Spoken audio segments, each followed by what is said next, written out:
muddo dheer waxaa loo arkayay mid ka mid ah dimuqraadiyadaha ugu tusaalaha fiican qaaradan rabshadaha u saaxiibka ah ee Afrika. Dalkan ku yaala galbeedka Afrika wuxuu leeyahay dhaqan gebi ahaanba ka duwan Afrika inteeda kale. Xasilooni maamul iyo xukun rayid oo joogto ah. Waa mid Senegal ka dhigtay mid ka mid ah dalalka Afrika ee ugu xasiloon kana badqaba siyaasadaha waalan ee qaaradan caanka ku tahay. Haddaba ku soo dhawaada macluumaad ku saabsan dalkan dhaca galbeedka Afrika.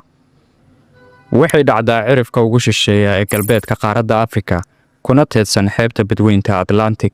Waa dhul inta badan siman oo carraciid ah, waxayna leedahay xeeb dheer oo ku teedsan badweynta Atlantic.